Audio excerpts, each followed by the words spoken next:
Let's talk. Spencer and Zach Explore the Universe is brought to you by Maine Spirits.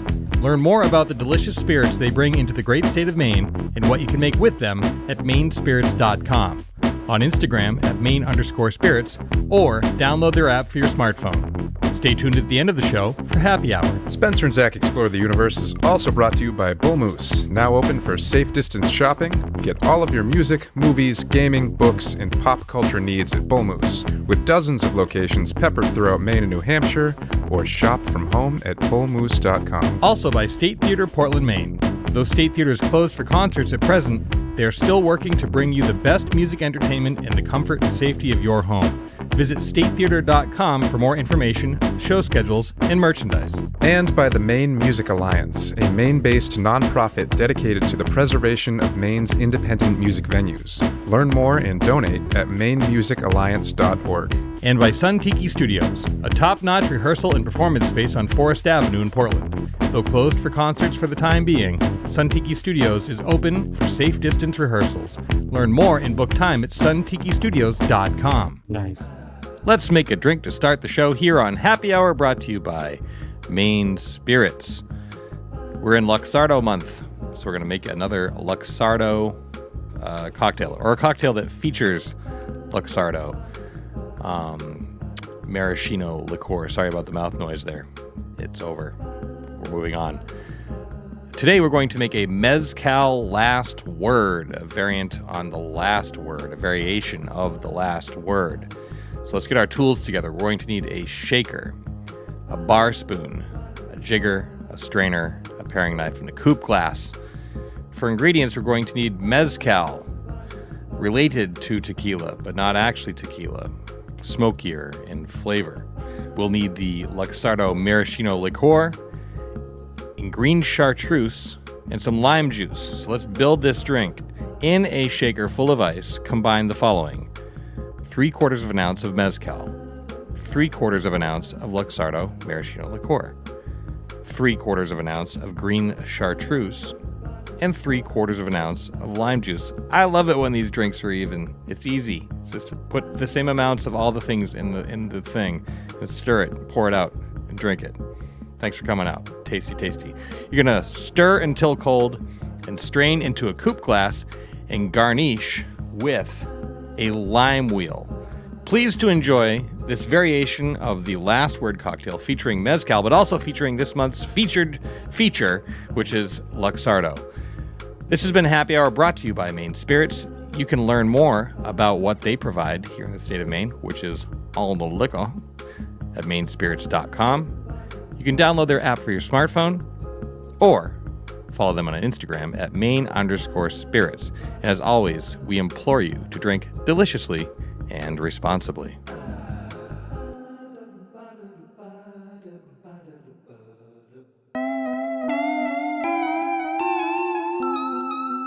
If I could afford to buy us the rights to Popcorn by Hot Butter, or Hot Butter by Popcorn.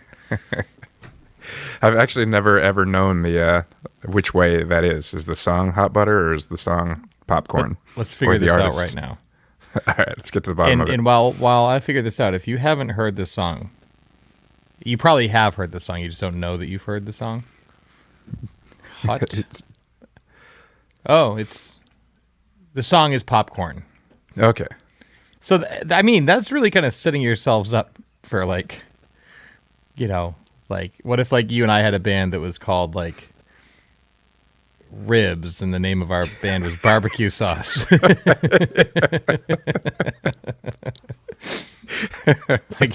what? That was Ribs by Barbecue Sauce. I mean, how much radio play did Popcorn get back in the day? I don't know. I feel like you and I only know it because Ache used to play it all the time. Like, is it really that well known? He knew about it because of Drowning Mona. Oh, that's right. That's yeah. right. It was used to great effect in that movie, and now it's like it's kind of like when I'm like, you know, when in your mind you create your own like montages. Oh yeah. That's almost always my go-to internal montage music. Yeah. That's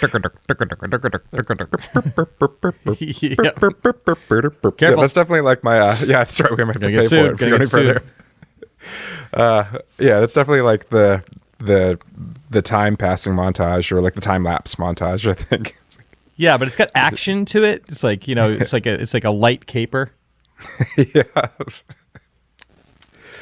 That's a fun song. If only we could afford that. It's probably not that expensive. That's probably one thing we actually could afford if we looked into it. Yeah, we might be able to afford that song. Yeah, like what was their follow up though? Like what else does Hot Butter, like their next song, Pancakes? Yeah. Biscuits? Yeah. Asparagus? I guess it's just all like food. Yeah. But Hot Butter, lobster? Yeah. Clams by Hot Butter. Gross. That was Hot Butter with their new song Steamers. Also gross. Yeah. Yep, that's just a grossly named food. Even the nickname's gross. Yeah, it's gross. And actually, it's a gross. I mean, it's a food that I enjoy, but when you think about it, it's gross. Like just like a slimy thing with like a sack of dirt that you dip in butter and eat with like a rubbery neck thing. Yeah, it's like we're eating like this primordial creature. It's gross. It's like, yeah, it is gross, but it is delicious. It is. All right, continuing with our ever so popular Best of the Best series. At this point, like, I didn't foresee us turning into a list show, but if we did, that's fine because I love doing these. Yeah, same. Hey, the list thing worked for BuzzFeed in their early days, and now they're like a legitimate news source. Are they? Well, ish. Yeah. They're working their way there. More legitimate. From a website that went from like, top 10 cool toys of the 90s to now just like, the regular news of the day. Yeah. However extreme that is. I remember, well, it is political in nature, but I'm not going to like, it's a statement of fact, like the Access Hollywood situation back at the, in 2016. And BuzzFeed was the news source, quote unquote, that broke that. And you could almost just like see like phone calls between like the Washington Post and, the Times and NBC, and they're like, I don't fucking touch that. Give it to BuzzFeed. They'll post anything. Yeah, they were the first ones to break the dossier. Oh yeah, that's right. And no other news source. Well, no other news source broke it because they hadn't verified it yet. Right. BuzzFeed was just like, here you go. Here it is. That's right. Who knows if they even verified it? They just put it out. And it was clickbait. Like, all right. Yeah, they're psyched. Yeah, they sold lots of Old Spice ads that day. Yeah, they sure did. My word. Well, maybe we'll be so lucky as to start breaking, life-changing news stories. Unverified news. I feel like we've already been breaking unverified news. Actually, yeah. This is all unverified news, but the difference is that we know it. Yes, exactly. What do we have today, Spence? Well, I'll tell you what, ZJ, Jones Bones. I was thinking you and I could walk our way through. Okay, pause. I've been watching this season of SNL. I'm very impressed with the quality of show that they're putting out during these times. Not every episode has been like knocked out of the park, but man, the Dave Chappelle show was great overall. Really thought-provoking and funny. The John Mulaney a week or two before that was great. And that was, for me at least, it was like a rare instance of like every sketch landed, And I got to thinking about SNL and like how much I love it. And music is a huge part of my life, most of my life, but also comedy is a huge part of my life. And SNL is actually like a huge part of my life, like my whole life. Exactly. It's been there the entire time. Yeah. And even though I didn't know I was taking in SNL adjacent product, even as an 8-year-old watching Ghostbusters or whatever. So we set up a 32 bracket. What do you call it? 32 bracket Playoff chart, playoff yeah. thing, whatever. We're really good at sports stuff. We sure are. Yeah, nailing it. But then all of a sudden we got to the end, like they're almost full of like pretty essential players, and we realized that we hadn't even left the 80s yet. So this will be part one of actually really 3. So with this show, we will determine who the winner of the 70s and 80s from, mid 70s through the end of the 80s. And then the next show, we will determine the winner of 90s through present. Because one thing that we also found, too, is that the further along you get, there's lots of cast members the whole time, but you had lots of like mainstays that stayed around for a lot longer than they kind of used to back in the day. Mm-hmm. But then at the end of that, we will have a winner from the 90s to 2000s, and then we will choose one winner on the 3rd episode, and we'll dedicate that episode to talking about all of that artist's stunning achievements. Mm-hmm. So I hope you're ready for basically a month of SNL talk, because that's what's up. Yeah. Make sure to tag Lorne Michaels when you share it, or not. Yes, please tag Lorne Michaels. Yeah. I'm sure he'll read it. Yes, he will. Apparently, we're getting good reviews with the podcast out of Portland, Maine. Someone check it out. I like how your Lorne Michaels impression is basically Mark McKinney's Lorne Michaels impression from the Kids in the Hall movie. Yeah, it's all. Yeah, that's what it is. It's Dr. Evil. Yeah. Lorne Michaels has been characters in so many movies. Yeah. I feel like, and then they're both kind of different. Mike Myers and Mark McKinney's are both a little bit different. But then when you hear Lorne speak, they're both like super accurate. Yeah. That also just reminded me that Lorne Michaels also produced The Kids in the Hall, which I completely forgot about. Well, I didn't, because I've been getting the residual checks ever since. Oh, there you go. Anyway, off to Spago. So, yeah, do you want to just like jump in? Do we need to talk about SNL? How revolutionary it is? I think people are, at this point, hopefully they know aware what's up. I think they know what's up. Yeah, and we got a long road ahead of us, so I guess we should probably get this journey underway. Let's just do this. Throat clearing. We're going to start top left of the brackets. Hopefully you've printed off your patented, trademarked, best of the best 32 team bracket thing. Because I'm sure everybody does every week. Oh, yes. I'm sure that they are seeing it on Instagram, screenshotting it, editing it down, and then sending it via the air to their printer, a local printer, or they're just listening and driving. If anybody actually does print out their bracket and play along, please take a picture of it and post it and tag us. Because I would love to see that. You're just begging for that not to happen now. It was going to happen anyway. Yeah, like now we're going to have to do it just so it looks like people listen. Yeah. I didn't say people weren't listening. I'm just questioning whether they're actually playing along. They're playing along in their mind. I mean, of all these shows that we do, I get more feedback from these than anything. It's like Zach and I went through the trouble of creating a robot made from things you find in a garage, powered by magic, with a theme song, and hired an incredibly skilled, like really lucky to get this guy to draw us this robot. Crickets. Brackets about I was in a spirited text exchange, like, I can't believe the Millennium Falcon wasn't in there. I'm like, spaceships. Yeah. Enterprise, same, spaceships, but Optimus Prime though, I'm like, robot. That's but we did consider it like people have opinions spaceships about can this be thing. its own best of the best at some point. So I think we saved those. Absolutely. That I was going to suggest that we did that for a show. So reveal. You heard it here first. Reported before BuzzFeed. Yeah, that's right. We're going to do a best of the best spaceships at some point. Complete lack of BuzzFeed is what this would be called. Yeah. Buzzless feed. That's right. So we are in top left. We're starting at the top with the OG not ready for primetime players, and then we'll carry on from there. Are you ready, Jones, to make some calls, some choices, some hot debates? Ready.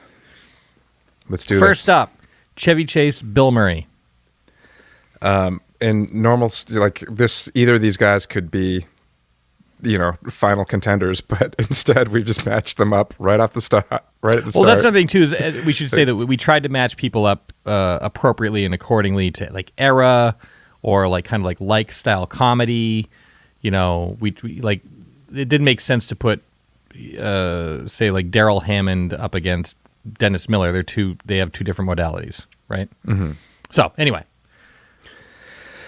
Well, Chevy Chase was the first SNL star. That's right. But then that also means he was the first one to grow a huge ego and then leave the show. Pretty much setting the precedent for using SNL as a launching pad to a career in bigger and better things. Sure. But then Bill Murray is Bill Murray. Yeah, and Bill Murray replaced Chevy Chase. That's right. I forget that they weren't on at the same time. Yeah, Chevy Chase was only on for a year. I love Chevy Chase's comedy. Like I've not been happy to learn that he's been not the nicest guy, to put it nicely. Sorry, go on. No, that's it. Over the kind of like, but if you're to separate the art from the artist, he's funny as hell. He is. And but Bill Murray though. Yeah, Bill Murray's Bill Murray. Is that okay? I feel like we've made our call here. Yeah, I mean, he was excellent on SNL, obviously, and so many unforgettable sketches, and obviously then went on to do so much great stuff afterwards. So and still, like I mean, I think Chevy Chase struggles a little bit now because people didn't like him when he was famous, and now he is wanting to work, but also probably hurt a lot of feelings and walked over a lot of people. Well, he shot himself in the foot with Community. He had this great opportunity, and he ended up getting shit canned from Community for the same reasons he was problematic back in the day. So get your shit together, dude. Like, fine, you were a dick. Get better. Yeah, exactly. People want to try to like you. Try to let them. Next up, Dan Aykroyd, John Belushi. Man. Another incredibly difficult one. A very difficult one. I mean, The Blues Brothers is one of my all-time favorite movies, and it started right there at SNL with these two guys. This is a tough one. I mean, obviously Belushi's life was cut short, so he never really had a chance to do some of the terrible stuff that Aykroyd has done. Later on in his career. I mean, they did a number of terrible things together. That's true. I mean, I like 1941. I don't. I like it. It's a spectacle, but like it's not good. Yeah. But here, I'm going to choose Dan Aykroyd, and here's why. Yes, with the understanding that Belushi's life was cut short, Dan Aykroyd has created. He's like a creation machine. He just like generates ideas, ranging from incredible to nothing but trouble. And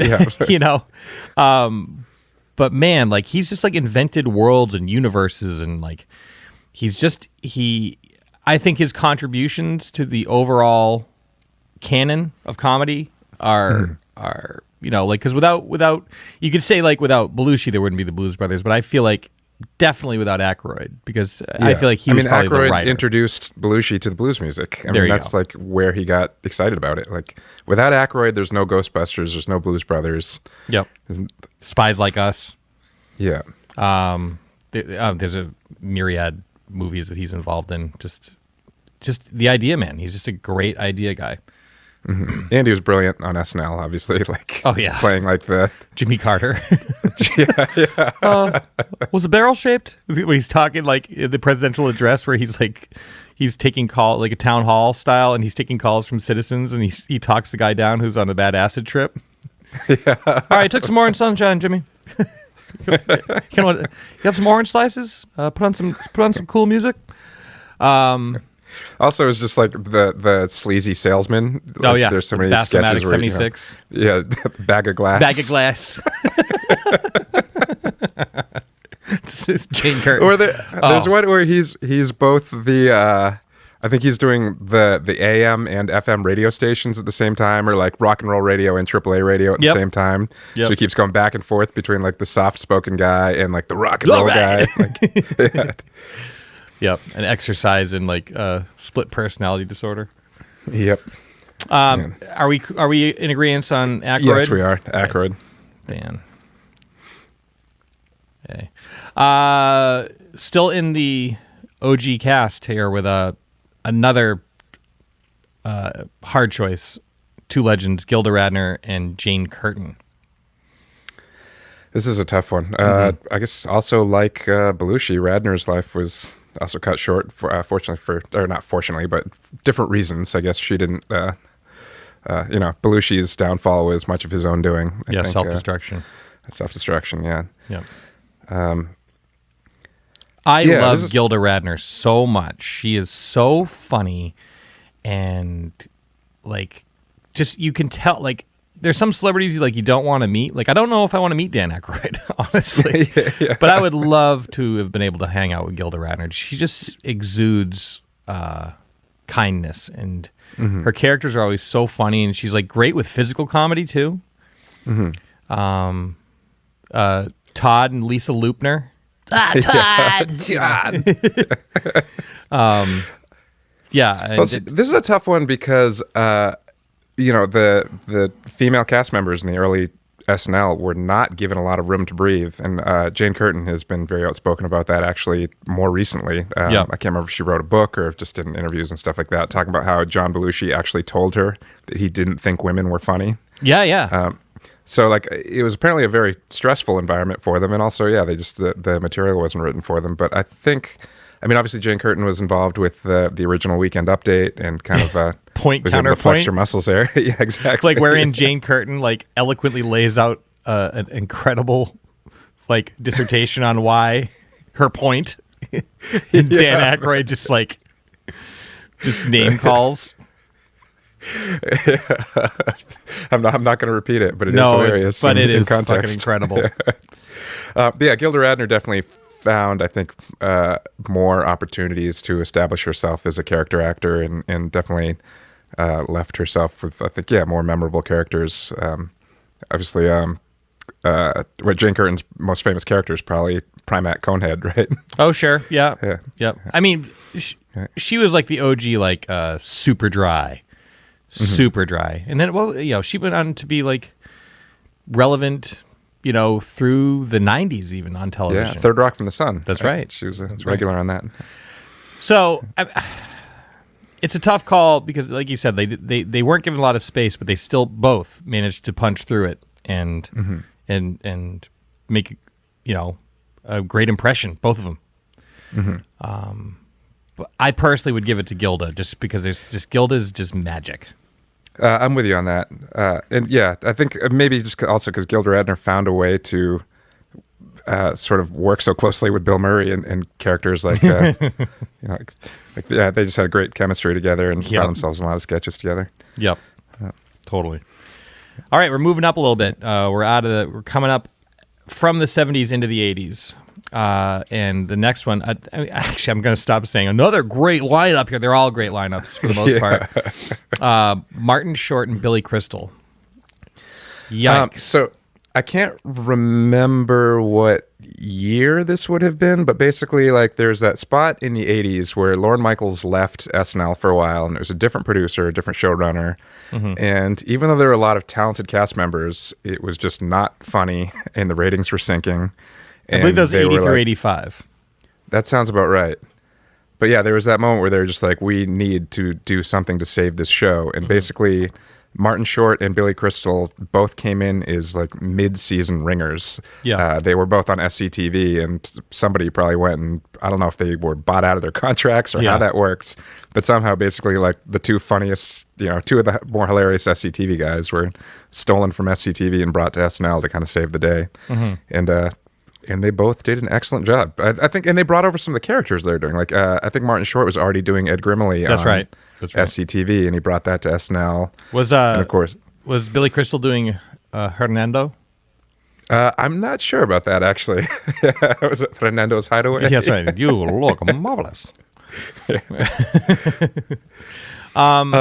Crystal obviously like went on to do like amazing things. Like he became like the consummate Oscar host. City Slickers, Analyze This, even though given an unnecessary sequel, was pretty funny. Yeah, it's pretty funny. You know, When Harry Met Sally, that was huge. But Martin Short, Three Amigos, Inner Space, which is close to my heart. Like I loved that movie as a kid. He had the Ed Grimley cartoon show. Yeah.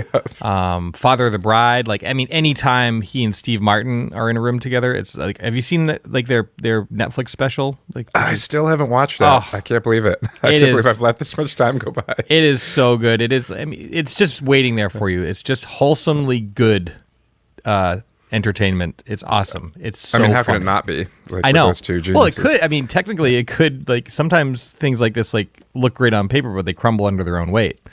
That's true. But these are guys like both Martin Short and Steve Martin, even though they've both been in bad things, they're always great in them. That's right. You know, like those guys are never not funny. Yeah. Yeah. The Pink Panther, for instance, not to go off on a Steve Martin tangent, but like, great movie? No. Is he great? Yes. Yes. Also, people may be wondering when we're done with this why Steve Martin is not on this list. It's because he was never an SNL cast member. Yeah, it's true.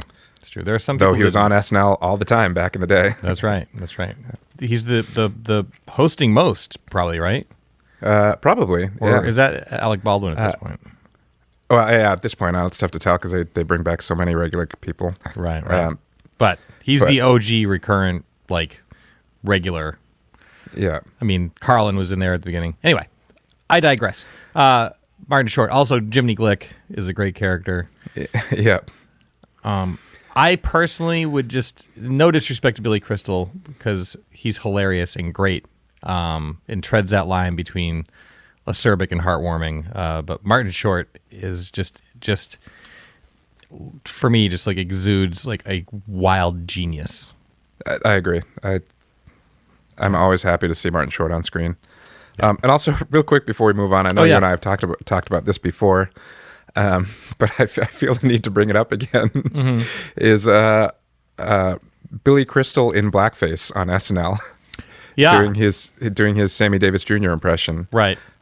Which we're probably the first ones to call him out on that in the new era here, right? But I think the kind of conclusion that we came to is that, like, not that that's ever acceptable, but he was doing a really loving and accurate tribute or impression of Sammy Davis Jr. That would have still gotten through had they decided not to put him in blackface. It totally would have flown without it. Yep, exactly. And it's unfortunate that they made that choice, but it's not like it was a loving tribute that would have transcended the need for bad makeup. Yep. Yeah, but I mean, still, at that point, the societal norm, good riddance. Yeah. Agreed. Do we want to jump on to the next bracket? Yeah, let's do the next one. We're gonna This is another kind of tough one because I feel like both these guys are extremely famous now, but I don't know if either of them really left like a lasting impression on their SNL time. Agreed. And of course, Christopher Guest and Harry Shearer, both of Spinal Tap fame. That's right. And they were both on SNL after they had already done Spinal Tap. I didn't know that. I believe so, right? Because Spinal Tap was 1980, and I think they were both on like early 80s SNL casts. Interesting. Harry Shearer also has gone on to do a host of voices on The Simpsons. Christopher Guest has gone on to write and direct Waiting for Guffman, Best in Show. Exactly. Yeah. I mean, Mighty Wind. The Mighty Wind. But that's also like with Harry Shearer, they're almost inseparable. It's like really hard to make a choice here. But for me, and again, no disrespect to Harry Shearer, who I just love him. He's hilarious, but there's something in Christopher Guest's eyes that's like, it's just like what is he thinking about right now? It's just scheming. He's just like again, he has that wild genius thing about him, but much quieter than like Martin Short. I would personally, if I just had to like gut check, I would give it to Christopher Guest just because I feel like he's great at creating universes. Yeah, it's a tough one because I said I don't know if either of them really. Like when I think of Harry Shearer on SNL, I always think of the synchronized swimming one with Martin Short, right? Wasn't that Martin Short with him? Yeah. Yeah. Hey, you. I know you. I know you. I'm not a very strong swim. He's wearing What? floaties. And Like what? Which that also treads a line, but it does. Yeah, but but they play it with heart. Yeah. I'm personally going to go with Christopher Guest. Where are you at with that? Yeah, I mean, I guess I don't really have a passion either way as far as their SNL contributions. So, I'll hang with you and go with Christopher Guest. Next bracket. Also, sorry, people also forget that Michael McKean was on SNL but he wasn't on SNL until the 90s. That's right. After those guys were. That's right. And also was not very not that he wasn't very funny, but I think that's another example of memorable. and there'll be some other examples coming up when the show failed them. Yeah. Yeah. My dog has welcomed somebody. The next one, two huge names at the time, one clear winner. And let's just get through. An obvious winner. Yes, Eddie Murphy versus Joe Piscopo. Eddie Murphy. Yeah.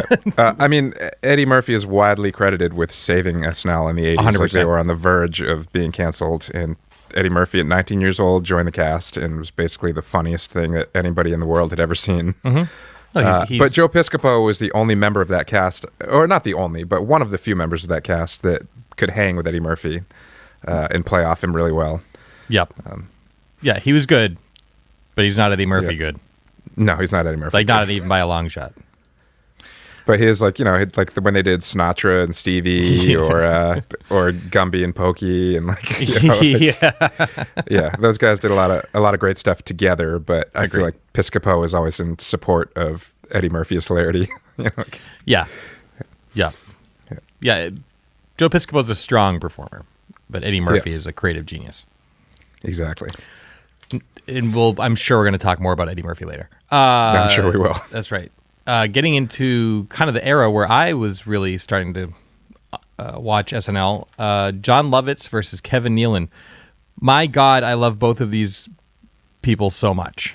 Same. John Lovitz with, always with there's a great story, even now, I think it was like, some like SNL members were talking about John Lovitz, how he walked into a room with, accompanied by a beautiful lady, who was apparently his partner at the time, or maybe his wife, I'm not sure, but they were together.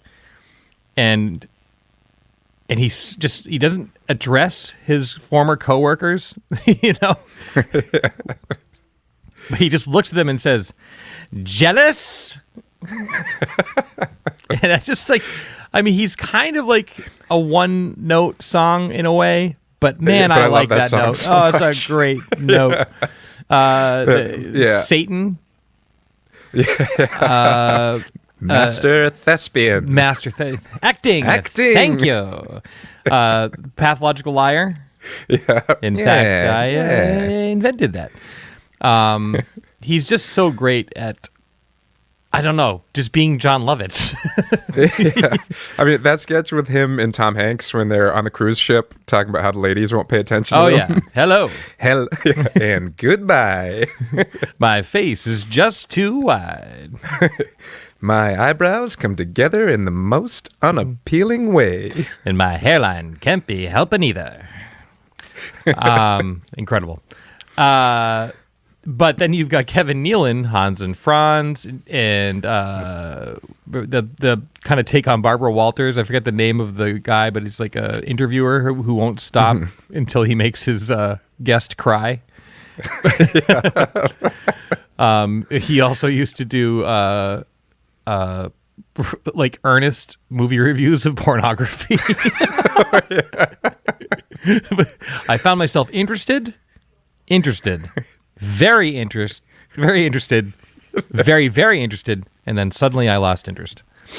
I mean, I also think Kevin Nealon to me is like the Weekend Update guy. It's like everybody else that I've ever seen is just trying to be Kevin Nealon. Fair.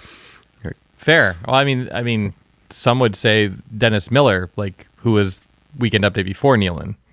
Mm-hmm. He also did Tarzan. He's just one thing I love about Kevin Nealon is he floats that line where you don't know if he's being sincere or not. Yeah. Better than most anybody, but yet but he's just so lovable. Like, well, it's like the nude beach one. Yeah. Where they're all like staring around, like complimenting each other on their penises. Yep.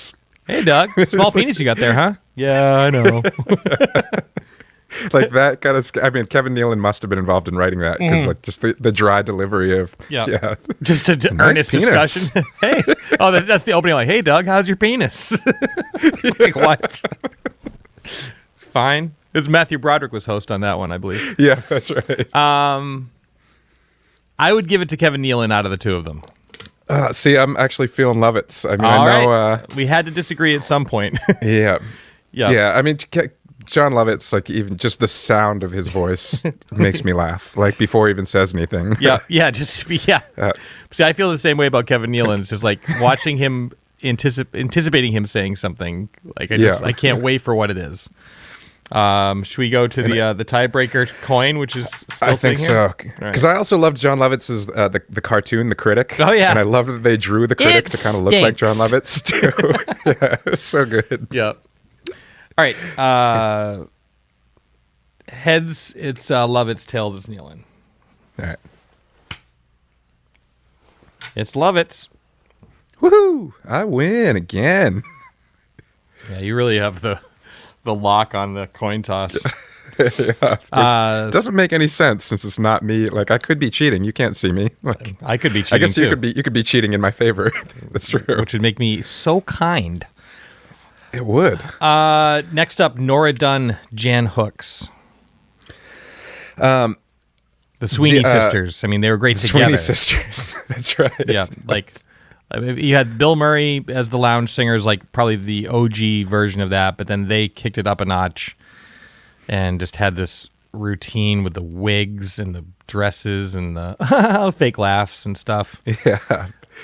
Both of them were good at doing like the 80s TV talk show host kind of characters too. Oh yeah, totally. Yep. But Jan Hooks, instant newscaster. Yeah.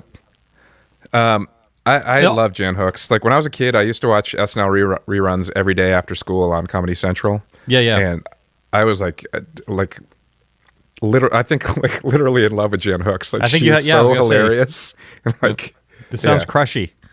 It is. It's pretty crushy. Do you remember that amazing short they did with it was like cut to like an old song and she and Phil Hartman? Yes, Phil Hartman. Yes. And it's just like it's funny. Like I love when SNL can like make that pivot and all of a sudden you're like, I'm not crying, you're crying. It's like they made this like legitimately beautiful short film in the style of the old Technicolor musicals. Yeah, and it was like they were inside of a snow globe, I think, and it was black and white. Yes, and it was black and white, then it turned color, and basically she goes into the bank vault, pulls out this thing, a tiara, puts it on, is an old woman, and then when she puts it on, it flips around, and then her husband is with her, who's like this, prince, and she kind of goes back to like the days when they were in love, and he's just singing, they're singing with each other and dancing, and then she, puts it. I'm getting misty just thinking about it. Yeah. Well, I think Jan Hooks and Phil Hartman had that same sort of chemistry that like maybe Gilda Radner and Bill Murray had early on. It was just like whenever there was like a man and a woman needed in a sketch, yes, they could had great chemistry. It was like those were the two. Yeah. Yeah, and they were both so good. And I think that sketch that you're talking about, I think after Phil Hartman died, they did like a tribute show to him. Yeah, and she came out and spoke about him, and then they cut to that, and it was already a touching sketch, but when it was done in tribute to him after his passing, it was like even more heartbreaking. To make it even more heartbreaking, after she passed, they ran it again. That's right. It's just that's sad. Jan Hooks. Yeah, I mean I love Nora Dunn, but You got to give it to Jan, Jan Hooks. Jan Hooks, because we're in love. That's right. She's just the best. Funny, heartfelt. She's got it all. All right, we're moving over to the other side of the bracket. We're really cruising now. All right. We have got Phil Hartman. This one is we're fucked either way. Phil Hartman. These guys were Dana Carvey, both like the kings of their era, and they were there, and it was the same era. Yeah, exactly. Yeah, like possible to say that the show has never been better than it was during this era. I mean, that's when I fell in love with SNL. I mean, everything else to me is like, fringe to like this. The Dana Carvey, Phil Hartman, Jen Hooks era is like that's SNL for me. That's where you imprinted, right? Exactly. Dana Carvey, obviously an amazing impressionist. Great at like turning people into caricatures of themselves. And, George Bush. Paul McCartney. But yeah, he's great at Paul McCartney, but he's also like great at creating characters like the church lady. He actually did Ross Perot as well. That's right. Who else? Wayne Garth. He was Garth and Wayne and Garth. Like, who was like not the lead in that, but like the perfect foil. Yeah, Head Wound Harry. Massive Head Wound Harry. Yeah, a disgusting character. Oh, you must smell my dog, as the German Shepherd's chewing on the meat hanging out of his head. Just rubbing it all over the white couch. No one wants to invite Massive Head Wound Harry to the party because it's just gross. That's a great. That sounds like a Conan skit to me. Totally. Yeah. Yeah. So, but Phil Hartman though, the glue. You can put him in anything, and he saves it. And he never had a big breakout role in movies, but like even as a supporting actor in movies, he's great. Take the Amigos' clothes. Or in Quick Change. You ever seen Quick Change? Oh yeah, yeah. I believe I first saw it with you. Well, I've been preaching, singing the gospel of that song for a movie for a long time. I love Dana Carvey, but just Phil Hartman was so versatile that I'm inclined to give it to him. As am I. Also, I mean, Phil Hartman's contribution to The Simpsons, too. Oh, right. The other thing is, like, Phil Hartman is one of those guys, like Dana Carvey, in interviews and stuff, he can break character and be a person and talk about, life and talk about how he comes up with these impressions and stuff. Yeah. From all accounts that I've seen, Phil Hartman, like, nobody ever got to know the real Phil Hartman. Yeah. Like, he was always doing some sort of put on, always in character, always, talking with a voice or doing a thing. And obviously he died very tragically. Yeah, but it also seems like most tragically. Yeah. But also seems like he probably, had some internal issues that he just transformed into, transformed outwardly into just being hilarious characters. Genius. Genius. But yeah, he's thinking about not having him, contributing to modern comedy. It's just like, it makes me cry. What would he be crushing right now? All right, next up, Dennis Miller and Victoria Jackson. Now, Dennis Miller, I mean, both of these actors are kind of like, again, like a one-note song. And, I would say Victoria Jackson, out of the two of them, is more versatile to, like, put in skits and stuff like that. But Dennis Miller also, like, really kind of like pioneered that news desk as like a one host. Like it really, Weekend Update really became like a thing.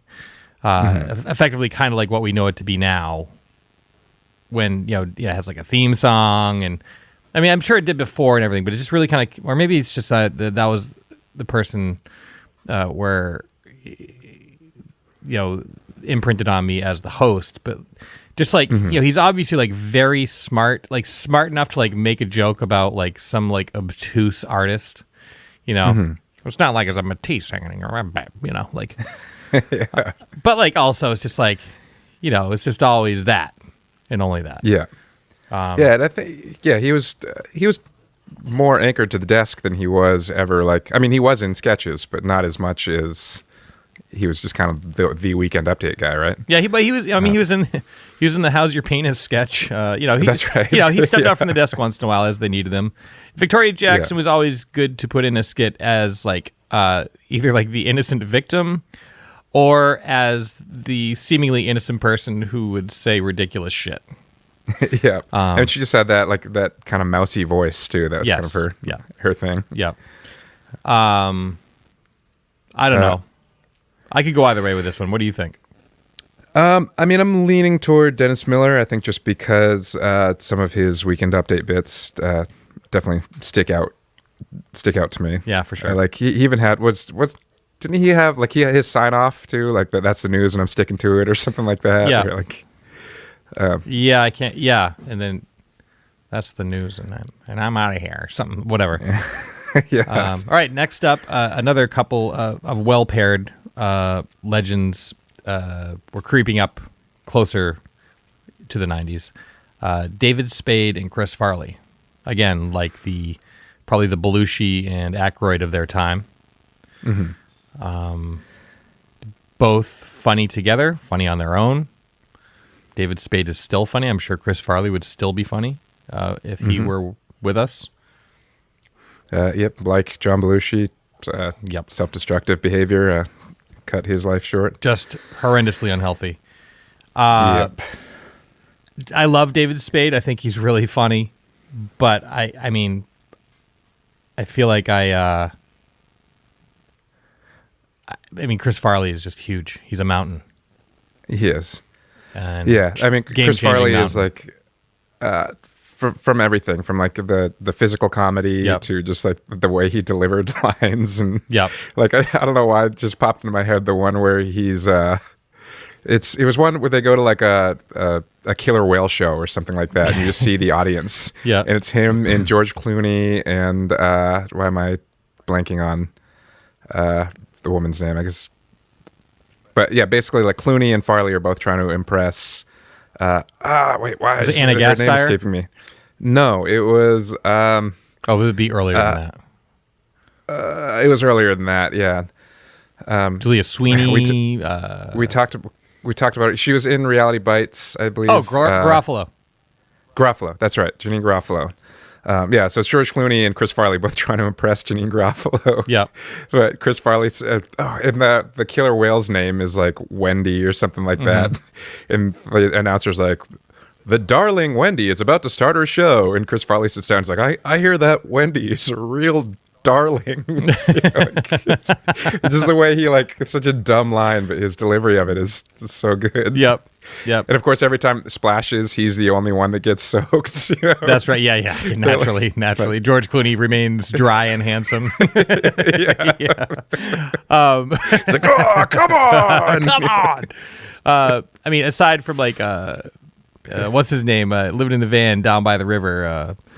Matt Foley. The Chippendales skit. I mean, these are huge. My favorite Farley skit. It's kind of a like quiet one, but it's back in the day they used to do the blind taste test on like Sanka decaf coffee. We've secretly switched this person's coffee with Sanka decaf, right? And so they do that, with the hidden cameras and stuff. These were the commercials on TV, and this parodied that, except for when the waiter comes by and you see him explaining, like, we secretly switched your coffee, and Farley goes, "Wait, you what?" Like, it just fucking, you son of a... just flips his shit and takes the restaurant apart. It's Farley. It's Farley for days. Yeah, it's Farley. Another couple legends coming up. This is almost akin to Dana Carvey and Phil Hartman with Mike Myers and Tim Meadows. Like, whereas Mike Myers is like a huge like character guy, Tim Meadows is and was the glue for years, much in the same way. Different style completely, but like Tim Meadows is fantastic. That's fantastic. That's fantastic.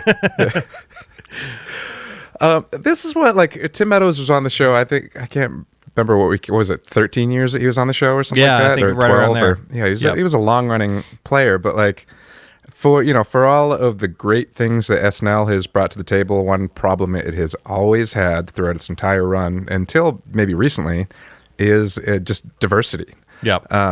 And I think Tim Meadows through his whole run, for most of his run, kind of ended up just being like the token black guy on the show, and it was relegated to a lot of like those roles. It was just like, oh, we need somebody to do we need somebody to play OJ, Tim Meadows. Right. Like it was just, I feel like he was sort of like, and he was hilarious, and he obviously put in a long run, and he managed to stick out and make a name for himself. But at the same time, I feel like it's much like the women in the older days, just finding the room to breathe and the space to establish himself was probably pretty difficult. Whereas Mike Myers got to be in every sketch and was hilarious in every sketch and created characters like Wayne and the kid tied to the playground. The hyperactive kid. Yeah. Middle-aged man. Yep. There's so many great characters. Oh, the handsome, the lank something. Gee, like look at that, the handsome man. It's like a handsome man. It's like a game show where he just like Dieter. Yep, Sprockets. Yeah, no disrespect to Tim Meadows, and also not to shy away from his output perhaps being squelched. But I mean, it wasn't until like midway through his run that he even started doing like the Ladies Man, right? And the Quiet Storm, I think was the other like stick out sketch that he had. Right. But that's another one that kind of leaned on like, oh, we need a black guy to do a black radio station sketch. So Tim Meadows, here you go. Right. And maybe that was his idea too. It might have been. Yeah, I was going to say, have you heard him outwardly complain about that? I have not. Not to be like, I'm going to be provocative right now.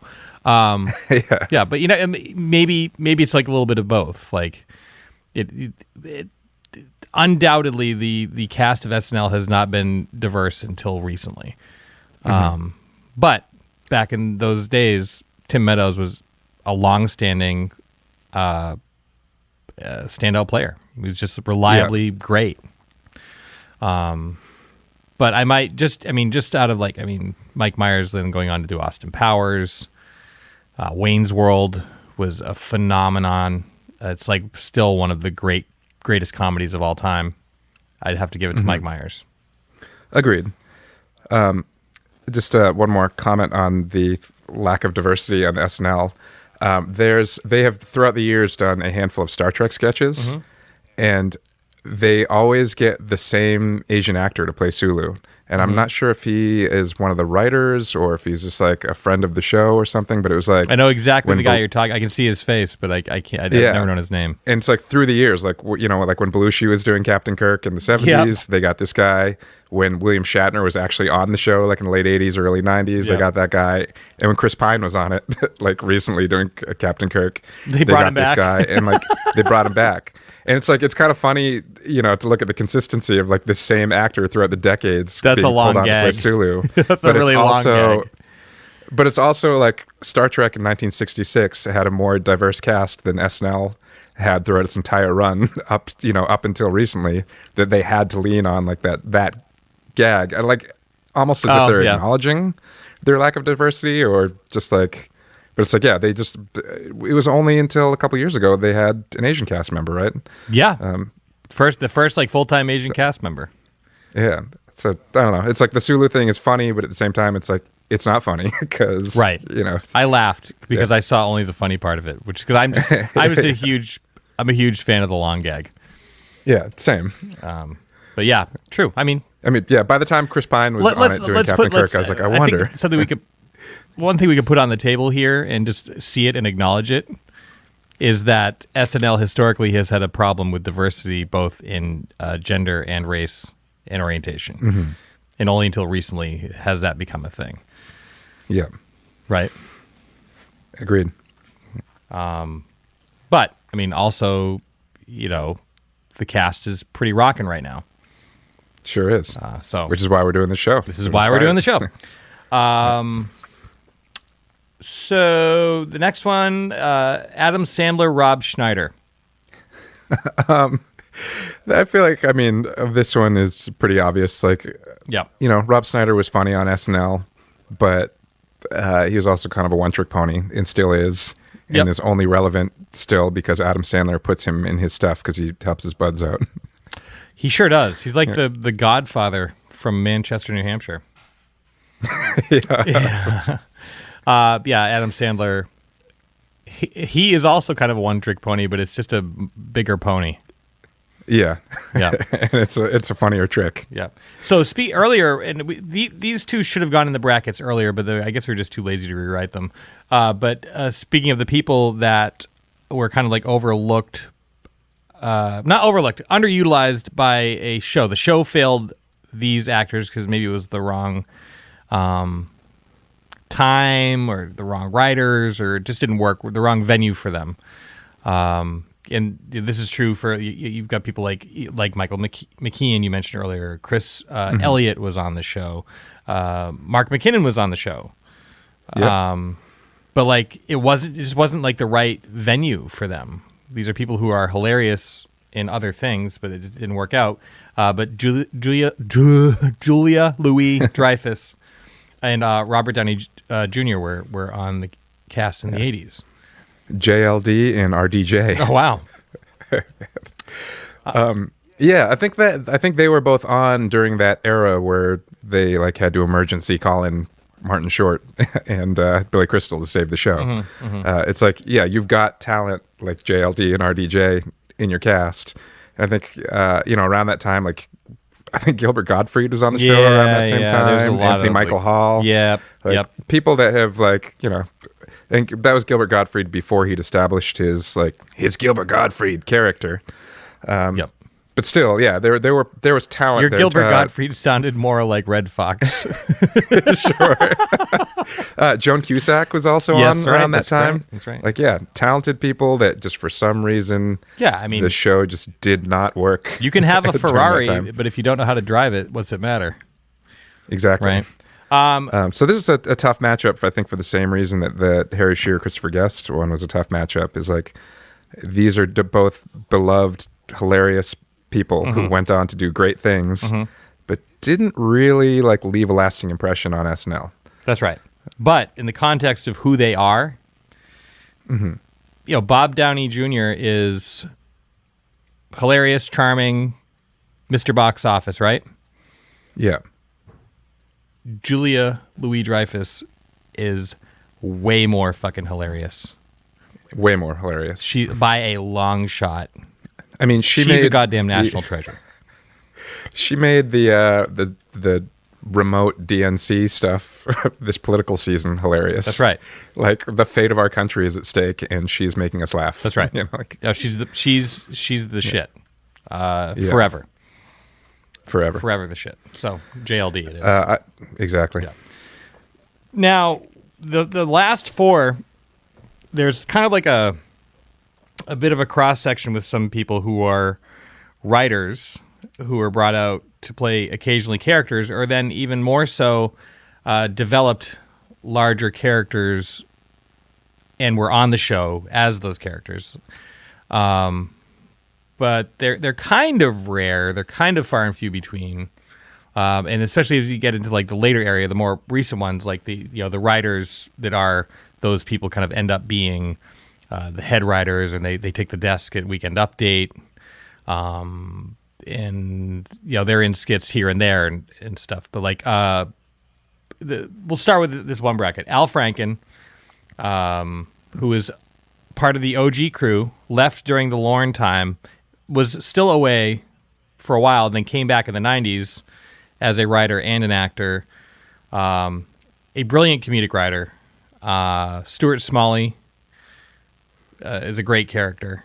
Good enough, I'm smart enough, and doggone it, people like me. Daily affirmations. Yeah, and Robert Smigel, though, TV Funhouse. That's right. And I believe he's also Triumph the Insult Comic Dog. He is. The guy is fearless. Like Triumph is like almost the original Sacha Baron Cohen, like, Ali G or Borat, just like this character walking into like impossible situations and saying shit that you cannot believe that they're saying. Yeah. Both have had pretty immeasurable contributions to the show and comedy in general. Are you leaning more towards one or the other? I'm leaning towards Al Franken for his. TV Funhouse was hilarious. I always think of that as like there was a because Robert Smigel was on it or involved in it for like up into like the early 2000s. Yeah, wasn't long he? time. Even while he was still doing. Yeah. Because I think he was a writer on Conan O'Brien's show after that, but also still contributing to SNL. Yep. And I always feel like TV Funhouse and stuff like that were actually some of the funniest parts of those like late 90s, early 2000s episodes. Sure. But I feel like Al Franken left a longer mark on the show. Like Stuart Smalley was hilarious, obviously. And like as a creator too. Oh, he also used to have a bit on Weekend Update where he'd give an opinion, and that's according to me, Al Franken. It's like it's fact just because Al Franken. Yeah, I'm with you. Franken in this. Right. And then on that same note, and these two got way less screen time. In fact, hardly any, very rare, but left an indelible mark on SNL as writers, and then in the world since Conan O'Brien and Bob Odenkirk. Conan, obviously, the show, went on to host take over Dave Letterman's spot on late night, and is now just despite everything that has been thrown at him, has like created his own world and is still crushing it now more than ever. Bob Odenkirk, same. Mr. Show with Bob and David. Then he pivoted and got into more producing. He's responsible for Tim and Eric Awesome Show and a number of other productions. And then he's in Breaking Bad. And then somewhat of a serious role.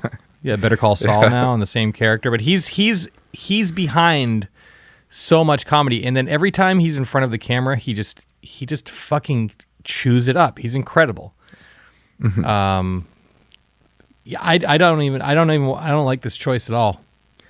I think it seems to me, like, without looking at like a list of their credits, it seems to me that Conan probably got a lot more room to breathe on SNL. I think his style of humor is much more digestible by the mass audiences.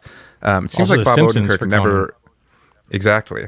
Yeah, it seems like Odenkirk was a respected writer who had lots of opportunities, but maybe had a harder time getting his ideas through until he had his own show with Mr. Show with Bob and David. Because he wrote on SNL, wrote on the Ben Stiller Show, which, again, maybe he got more of his ideas through on the Ben Stiller Show, but then it got canceled, so nobody saw it. It seems like Odenkirk was, at least as far as people recognizing how funny he was maybe a little bit of a late bloomer, whereas Conan seems to be Conan appeared, I think, in the background of more sketches, and they were probably all the sketches that he wrote were the ones that he appeared in the background in. Yeah, fair. So I think I'm leaning towards Conan in this matchup, even though I don't know, it's tough overall because I love Bob Odenkirk so much. Yeah, I love Bob too. I'm gonna give it to Conan because he's again, like Farley, he's a mountain. Yeah. Conan it is. All right, we're gonna take a break, and we'll BRB, and we're gonna whittle this down. All right, let's do it.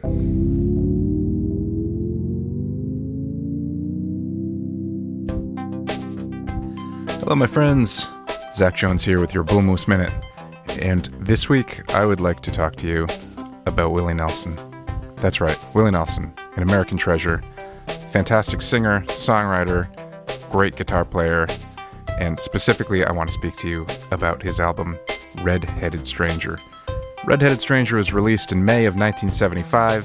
It's a concept album about a fugitive on the run from the law after killing his wife and her lover. It's one of those albums that kind of plays like a movie, and it's very sparse instrumentation, but to my ears, it's one of the best-sounding records ever recorded. It's probably one of my favorite Willie Nelson records, and despite Columbia's doubts, in the limited instrumentation, I'm reading from Wikipedia now, by the way. Despite Columbia's doubts and a limited instrumentation, Red-Headed Stranger was a blockbuster among country music and mainstream audiences. It was certified multi-platinum and made Nelson one of the most recognized artists in country music. His cover of Blue Eyes Crying in the Rain, which was released as a single previous to the album's full release, became Nelson's first #1 hit, and the title of the album would become a long-lasting nickname for Nelson himself. You can pick up a copy of Red-Headed Stranger on CD at Bull Moose, or you can go to bullmoose.com and order it on CD or even order it on vinyl, which is what I would recommend you do. But that's not all. Have you ever heard of a little show called Austin City Limits? Well, Willie Nelson has appeared on Austin City Limits more than any other artist, performing on the pilot episode and also 17 subsequent episodes of the Texas Public Television Institution that debuted in 1976 and is still going strong. Basically, Willie Nelson is to Austin City Limits as Alec Baldwin or Steve Martin are to SNL. For the premiere episode of Austin City Limits' second season, Willie Nelson and his band performed Red-Headed Stranger in its entirety, and that performance is now going to be available on a vinyl LP at Bull Moose. It comes out Thanksgiving Day, a rare Thursday release. So go to bullmoose.com and order Willie Nelson, Red-Headed Stranger, live on Austin City Limits. You won't regret it. Bull Moose are your purveyors of all things awesome. They have locations in Maine and New Hampshire. They carry all of your music needs, your movie needs, your video game needs, your book needs, your poster needs. You want it, Bull Moose has got it. Bullmoose.com, at Bull Moose Stores on Instagram. Find them on Facebook. I'm Zach Jones, and this has been your Bull Moose Minute.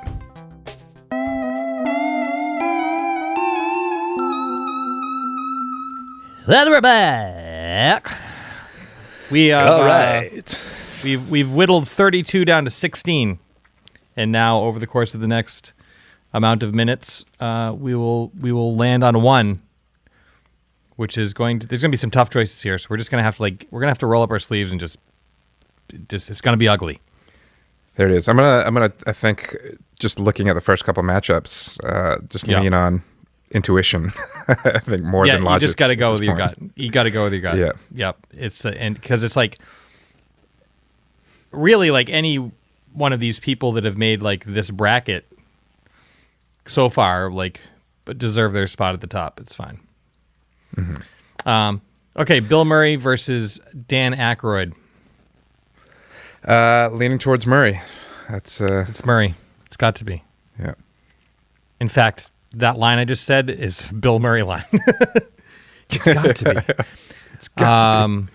All right. Gilda Radner, Martin Short.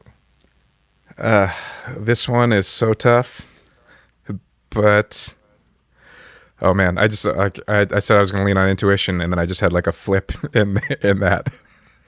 Mm-hmm, mm-hmm. I was originally, when I first glanced at it, was thinking Martin Short, and now I'm just thinking about Gilda Radner and thinking maybe it's Radner. It's Radner for me.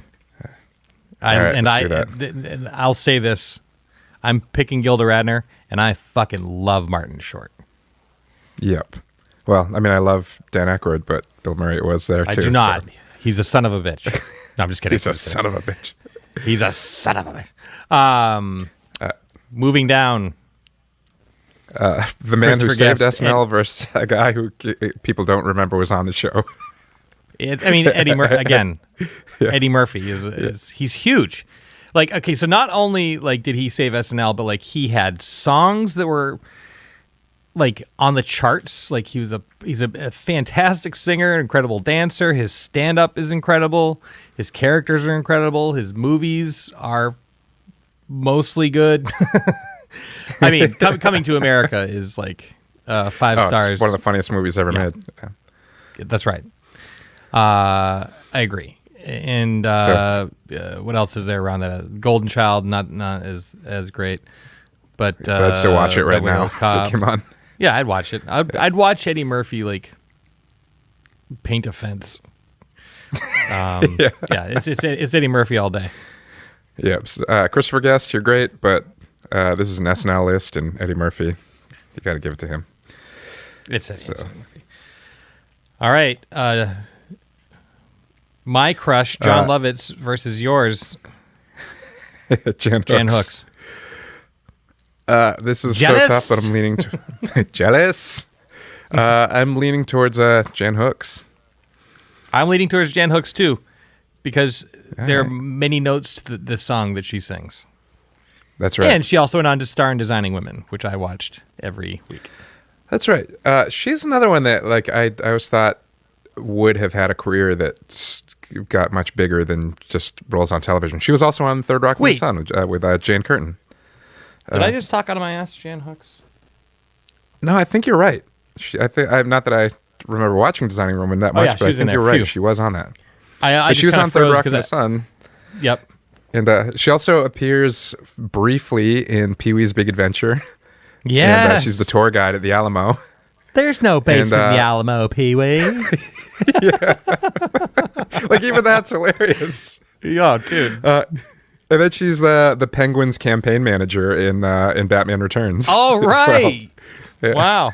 Good one. Another very brief cameo. But I don't know. I always thought that she would, I guess, like Phil Hartman. Like, I thought they were both poised to be like, movie superstars. And for some reason, their brand of comedy was for television, I guess. Mm-hmm. Mm-hmm. Yeah. All right. Moving over to the right side. Phil Hartman versus Dennis Miller. This is easy. Hartman. It's Hartman for days. No shade, Miller. Yep. I hate this one. Shit.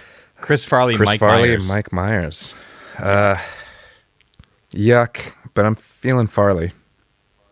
It's got to be Farley. But does it though? Mike Myers though. Wayne's World though. Chris Farley was great, and one of the Tommy funniest Boy parts is of Wayne's. Great. Yeah. I was just gonna say one of the funniest parts of Wayne's World though is Chris Farley's cameo. Isn't that Wayne's World 2? Oh, maybe you're right. He plays a security guard backstage. No, that would be 1. Maybe he's in both. I don't know. He's awesome in whatever I think he's in both. I think he's a roadie in the second one, and he's like the security guard in the first one. Fair. Mike Myers, though. Chris Farley didn't have the opportunity because his life was cut short to make The Love Guru. Yeah, but a lot of people actually think that's funny. Yeah, I don't know. It strikes me as an Austin Powers movie that didn't get made. Yeah, and also pretty culturally inappropriate. Oh, sure. I you know what? I was just like I was so like all set with that movie. I didn't even go that far. I didn't even make it past. Like, what? Nope. Bye. But yeah, totally that. I mean, the best part of that movie is Justin Timberlake playing the hockey player. Yeah. So I Married an Axe Murderer. Yes, dude. That movie's fucking great. Yeah. I mean, he's created Fat Bastard, which is probably not a nice thing to say, but it's a great character. Who else? Dr. Evil. I mean, for me, like the Austin Powers movies are about Dr. Evil. Austin's just kind of like this thing that happens, But Dr. Evil's incredible. Like, he clones himself, a miniature version of himself. If we're talking about SNL, though, and they were both hilarious on SNL, but I feel like Farley, just any time he was on screen, like there were no misses for him. Like he could just fall on a table and it would be hilarious. From the moment I heard Frau say I had a clone, I knew I would be safe. I would never be alone. All right, we're coin flipping it. All right. Heads, it's Farley. Farley. Tails, it's Myers. It's Farley. You really are like hashtag blessed with this thing. It's actually kind of unfortunate to have such good luck here because there's going to be a moment in life where I really need good luck. It doesn't come through because I cashed it all in on these coin flips.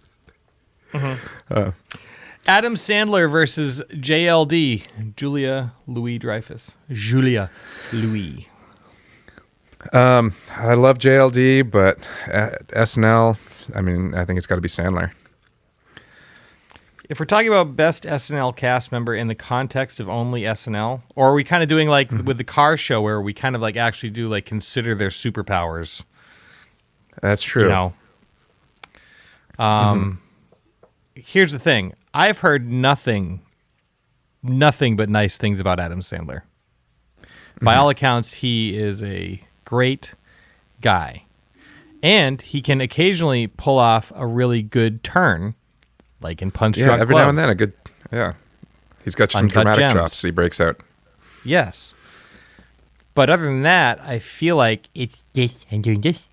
And now I'm doing this! Yeah, it's this.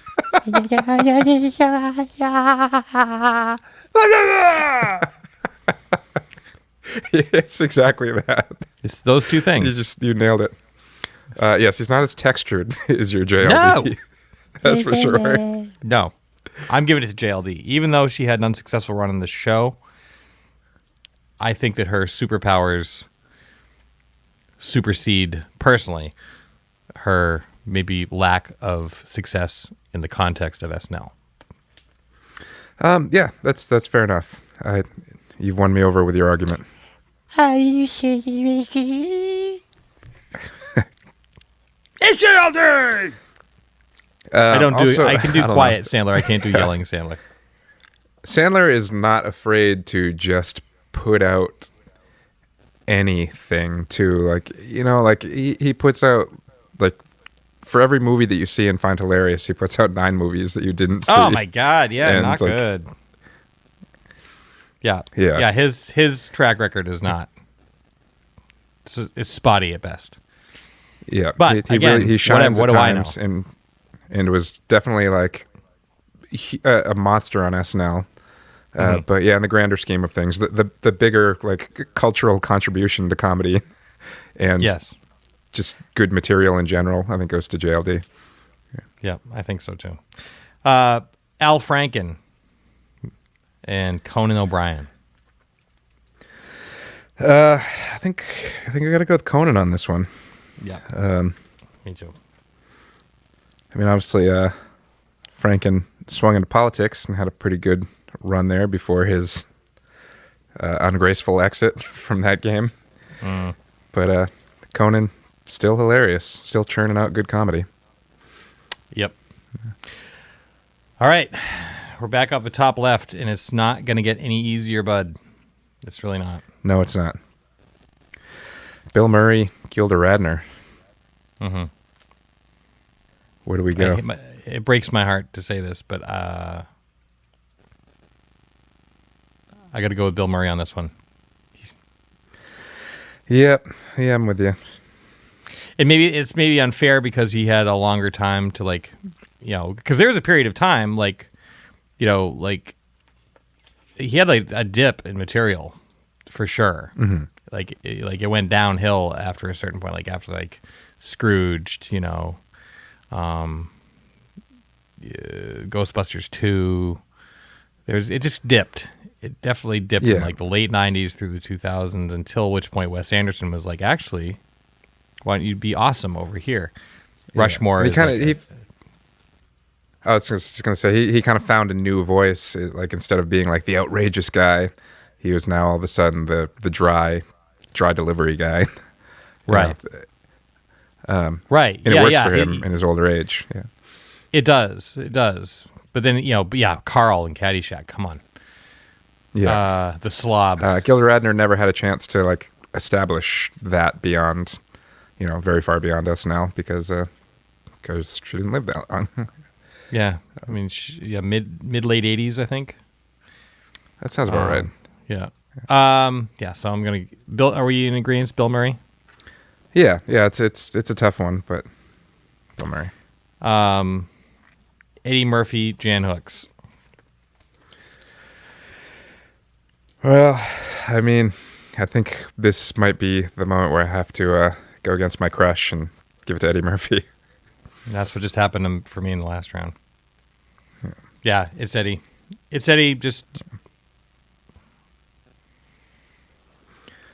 I mean, just to the sheer volume of comedic contributions and inventions. And also, like, if our next episode is SNL 90s through current, like that string of SNL probably would not have existed if it wasn't for the stint that Eddie Murphy did on SNL.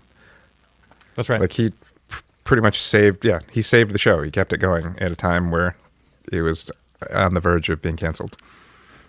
Jan Hooks is amazing, but like is apparently not quite the auteur maybe that people like Eddie Murphy are special. You know what I mean? Yeah. Like, they're like once in a generation kind of comedian. Yeah. And he's like your no great disrespect to Jan athletes Hooks. or whatever. Yeah. Like like you only Prince. get like your Michael Jordan every once in a while or your Prince every now and then. Yeah. That's right. Yeah, So- exactly. That's right. That's yeah. Phil Hartman, Chris Farley. Difficult one. I'm leaning towards Hartman. I'm right there with you because it's just the glue, man. He's versatility. His Bill Versatility. Clinton is awesome, but then he can also just fade into the background, and just be what the scene needs it to be, whether that's him in front of it or him behind it. Chris Farley I don't need to sing his praises anymore than we already have. He's great. He makes me laugh all the time. If you want to see something that will just make you cry laughing, YouTube Chris Farley on David Letterman on The Late Show, on the CBS show. And his intro is unbelievable. And like the more Dave cracks up, the more you crack up because, Letterman's just like enamored with him, And Chris Farley's energy is so great. But yes, Phil Hartman, I agree.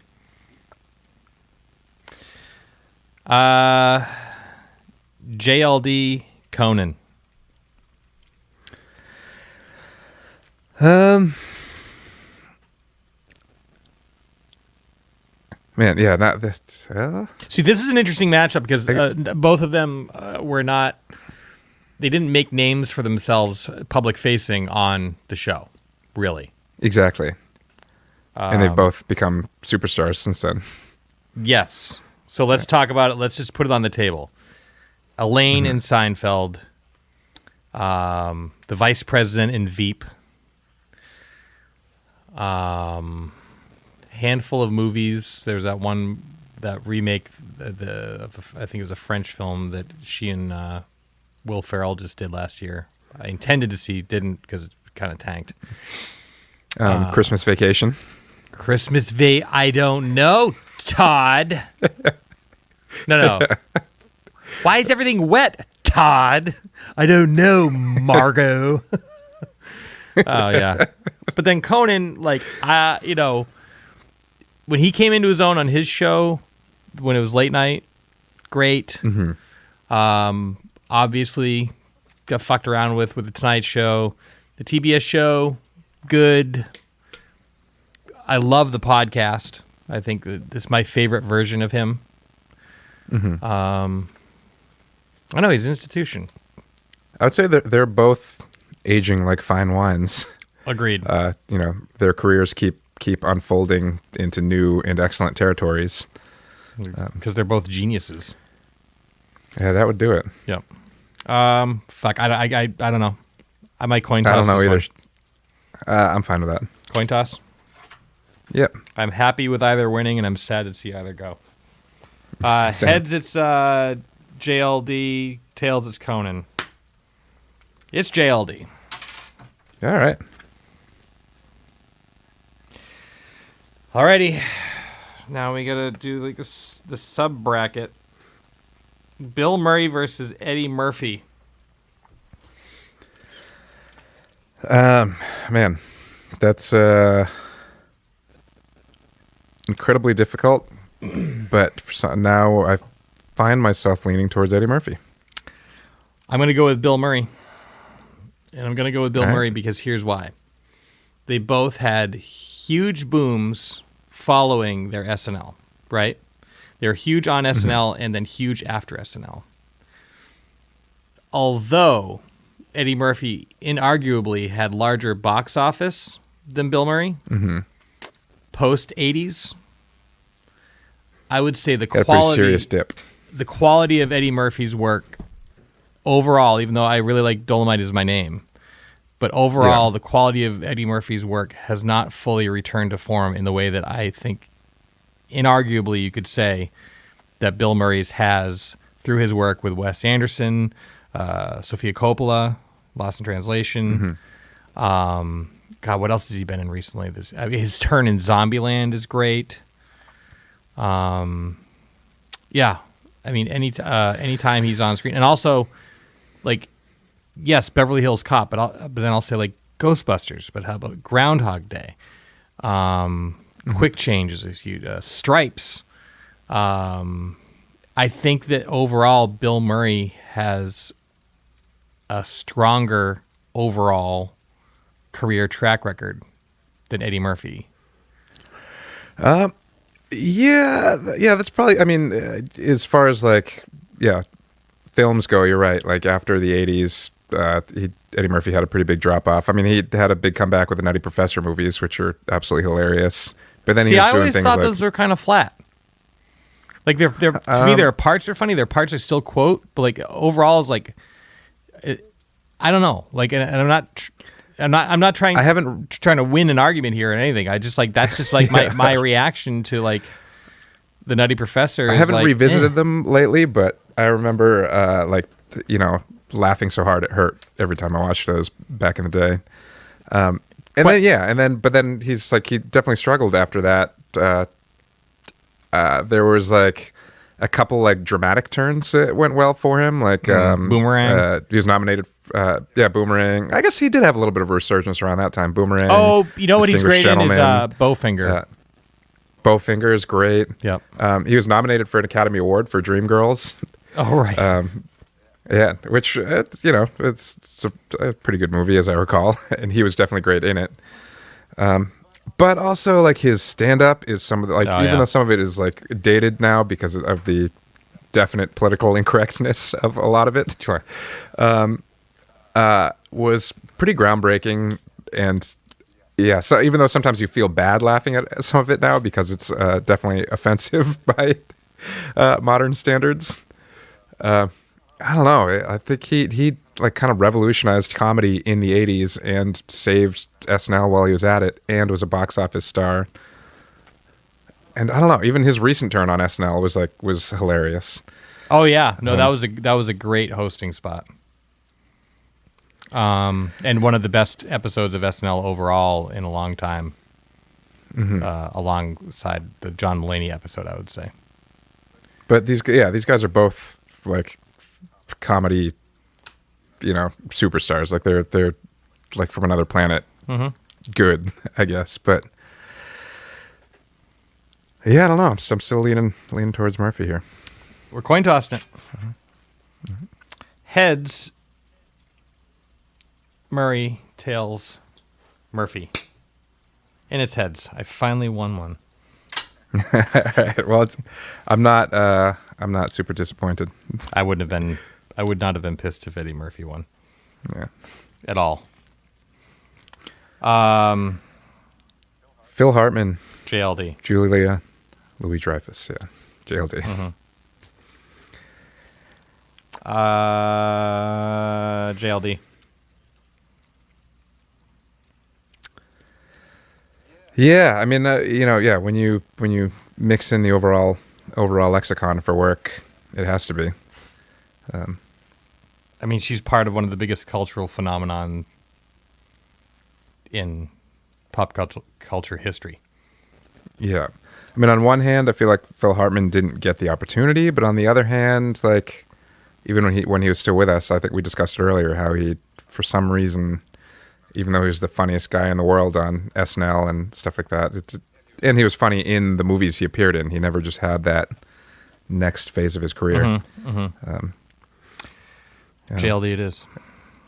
JLD. And now we are left with Bill Murray and JLD.